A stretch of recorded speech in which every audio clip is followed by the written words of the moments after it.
For this shot, I wanted to blend ambient and strobe. I wanted to get kind of a ghostly effect of the model after she had the initial strobe exposure, and then I had her walking towards a constant light. Figuring out the formula for this was kind of difficult, but the meter was a huge help. So in metering the shot, the first thing that I did was take a flash reading of what my strobe is, because that's the quality of light that I'm initially going for. Now when I have my continuous lights, I'm using my continuous lights to kind of get a special effect. So I want to know exactly what they're doing. So first I started off and I took a meter reading at 1/125th of a second to see roughly where my strobe was at.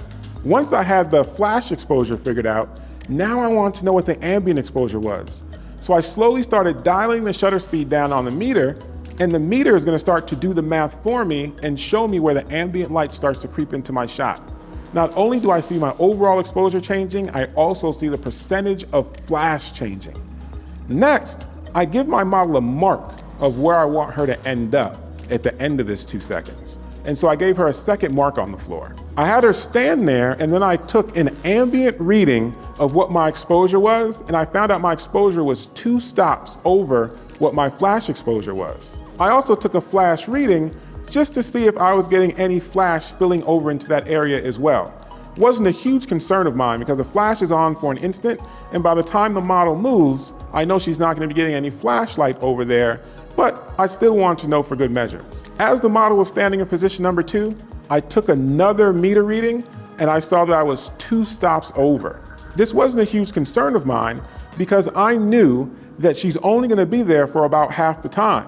So I metered her at 2 seconds and saw I was 2 stops over.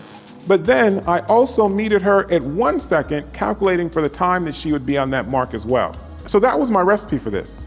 My constant lights were 2 stops over what my flash exposure was, because my model was only going to be in position number 2 for about half the time. This isn't that exacting of a science, but it's a good place to start, and then depending on how much of a ghosting effect you want, you can now start to dial it in. But it's very important that a meter helps you set your base, and then when you're developing your lighting recipe, you can start to season from there, whether you want something to be overexposed or underexposed. And one very important tip, you need to have a lot of communication with your model on a shoot like this.